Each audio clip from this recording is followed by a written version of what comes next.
Hello, everyone, and welcome to Mind Your Mental. Just a reminder that this podcast is not meant to be a substitute for a relationship with a licensed mental health professional. I know they are hard to find, and I get that. I have a bunch of resources on my website if you need them, but I am not your clinician. I am a psychologist, but I am not your psychologist. So if you need any specific help, please look for the help of a licensed mental health professional. Learn all you can learn from the podcast. Enjoy the episode. I would say one of the things I'm very grateful for are my boys. I have two boys. I have a 4-year-old who's going to be 5, but a 2-year-old who's turning 2 next week, actually. Oh, wow. Yes. What's the birthday? March 9th. March 9th. Okay. Ooh, and I did it right, because when I call the doctor, I say, hold on, I know this. The birthday is, and they're like, it's okay. They're like, we know you like your child. And It's like, I just forget. I think about them all the time. And in one of your books, you mentioned the fact that it's important to humanize Black boys and Black youth, which is very important to me because I feel like the things that contributed to our mental well-being and honestly severing the identity that you talk about building up with having freedom over code switching is the adultification of youth and the dehumanization and all the realms that you're in. I think you do a really good job of representation because with the media company and with content creation and stuff, you very much show the full gambit of like Black identity. Like I very much think that being pro-Black is not only being pro-Blackness that mirrors your own. And one of the reasons why I like going to your platform, because it's like I get to revel in all of the Blackness, right? And not in one specific way. Do you have any tips for people as a parent, as someone who's in all of these realms, about ways to just foster the Black identity of their youth in a world that doesn't always do that in the first place? What's important is showing up, as ourselves for them, right? For my son, thank God, like my daughter remembers the mommy who used to code switch, but my son, he doesn't. Yes. Right? And it's so funny because my daughter used to say, when I would be doing like acting stuff and rehearsing lines, and she was like, Mommy, why you do your voice like that? Kids. I mean, she used to, we would go places and then she was like, why you change your voice? Like, as a kid, I'm so grateful that she didn't just accept it, but she paid attention to it and had questions. And felt comfortable asking you, because some kids don't feel comfortable asking their parents stuff. Listen, my daughter I named her Choice for a reason. Baby, she be making her choices and her decisions, okay? I remember also when she was about 12, I was in her room looking in the mirror, just like ripping my body apart. Like, oh, Lord, these stretch marks, I done gained weight. Like just looking at myself in the mirror just as a normal thing. And she was sitting on her bed and she said, Mommy, you realize I'm watching you? She said, if you hate your body and I watch that, when I get older, I'm going to do the same thing. Oh, jeez. At 12. She told me that. I'm not ready. And when she said it, I realized I got it from my mama. I watched my mama do the same thing all the time. And so I think what's important is that we live a life in front of our children, that we love ourselves, that we embrace being Black, that we love the power of being Black, and helping them understand that there's nothing wrong with it, right? That, we may have been given the short end of the stick, but we still got the stick. And we have power in holding it, and just being so honest with conversations that are hard. We are raising young Black boys, so we have to have uncomfortable conversations that no other race has to have, but we have to have them. And so I think if we do that, but with love and with guidance and compassion, and you're teaching them to love themselves despite how different the world may see them, but also respect the world as well. Right? I think that's the best gift we can give to children, to help them understand and also answer their questions when they have them. Don't be like, oh, you too young for that. Don't ignore them. Be completely open and honest, but also know when maybe you're not getting it right. So sometimes we have to ask. I just asked my son this other day. I was like, is there anything Mommy could be doing better for you? He was like, I don't think so, Mom. Like, but he took a moment to think about it. Right? He was like, because my son is so funny. From the time that I can remember, from asking him to think about stuff, he always goes, And he about to be 12. He still goes, Like he's really taking time to think about it. And I was like, is there anything that Mom could be doing better? He was like, I think you're doing a good job, Mom. I was like, if there was something that Mom could improve on, would you tell me? He was like, yeah. I was like, all right, very good.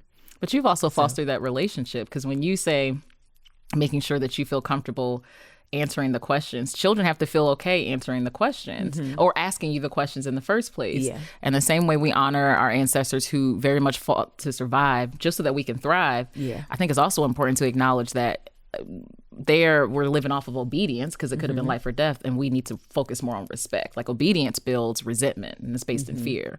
Respect builds relationships. Yeah. And it takes time. Like the fact that your son and your daughter, they feel comfortable being like, if I disagree with mom, I know our relationship can handle it. I don't have to be afraid of the response. We also have to foster that environment, because even as a clinician, a lot of times people will state that they want respect. And I said, okay, well, just to make sure we're going off of the same definition, tell me what respect is. Right. And it's obedience that they're asking for. It's not respect. Like my sons are very verbal. They're teachers. Where they get that from. Right? They're very verbal. And the teacher was like, you're old. Russell can talk to older children, younger children, teachers. He's great at that. And on the other side of that, just another thing, we have to explain things to him a lot. Like if he doesn't agree, he'll also provide another option. I said, look at those critical thinking skills. She's like, right? There's 18 of them. I said, I know. And my husband's just sitting there like, I was just like, but I said, I totally understand. He's a future world leader. Yes, because it very much, you have to get comfortable speaking. So I would say for all the parents out there, and even we have nieces and nephews, children should be able to feel comfortable talking to you. It's a very dangerous place where children think they have to just obey. They can't talk to you. If they can't have communication with their most salient relationships, how are they going to feel comfortable telling people no?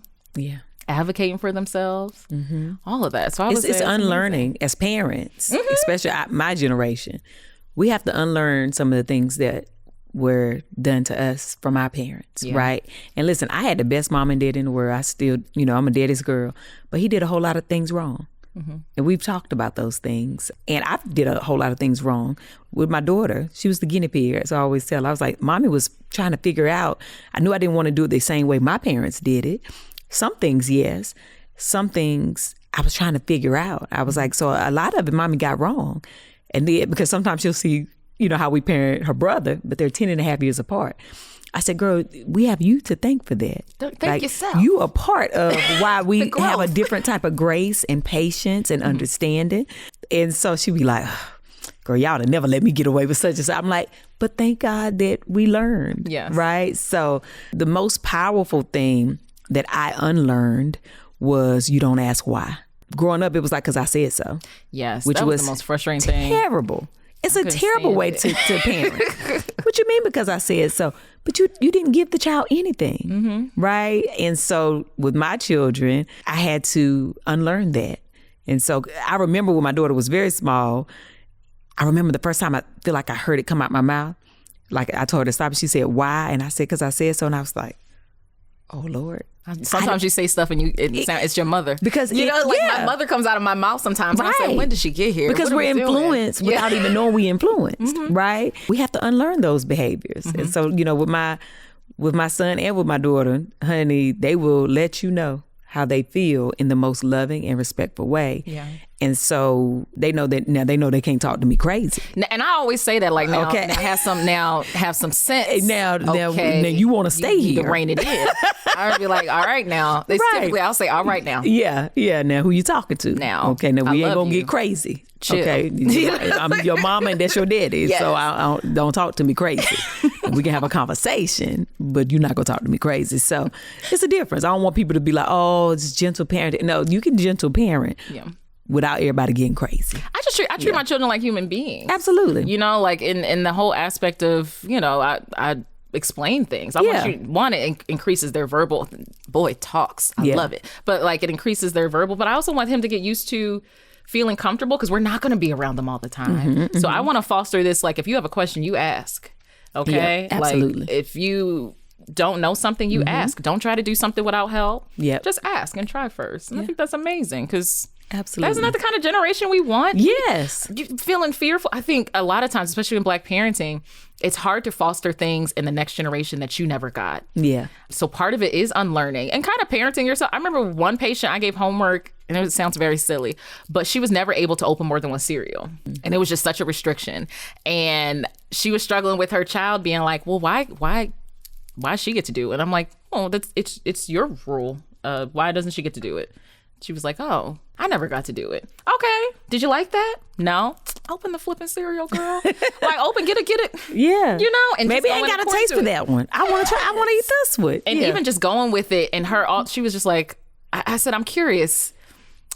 Why is this, this particular thing? And when we got to it, it's just like, well, I was never able to open both. And I said, guess what, girl? You the mom of the crib now. That's right. You want to open it? That's right. I think I do. Go buy 4 of them. Go to Costco real quick. That's right. Get one of those little containers. It'll be fine. But I think a lot of people struggle with. I always say, sometimes I open my mouth and my mother comes out. Oh, yeah. And she's amazing. And I'll just be like, I don't even really believe that. Let me just bring it back. Yeah. But I want to bring it to just your latest book, I Did a New Thing. In addition to, you did a new thing every single day on social media, which I really appreciate. I like the fact that the book didn't only show like positive things, like things that you wanted to do. Like you talked about, I wore jeans and I am not a jeans girl. Like even just talking about that and going to doctor's appointments and feeling comfortable with that. And you always provide tangible tips. I love tangible tips because sometimes stuff is very abstract in the psych world and people struggle with that. So I love the TSAs. Have you ever had any obstacles to positive change that you've come across? And do you have any strategies for individuals who you understand that the change is good for you, you're struggling with it, you're just struggling with it. It's like, I know that this is something, but I can't make it happen. Hey everyone, just a reminder that Mind Your Mental is not just a podcast, it is also a amazing community, if I do say so myself. It's phenomenal. I mean, you get more access to me. What more could you want in this life? So if you want to join the community, if you're not already on the community, go to my social media. My social media is the same, Raquel Martin, PhD, and DM me the word community so you can get details on joining this amazing flipping community. You get more access to me, y'all. Like, I'm a delight. All right. Hope to see you there.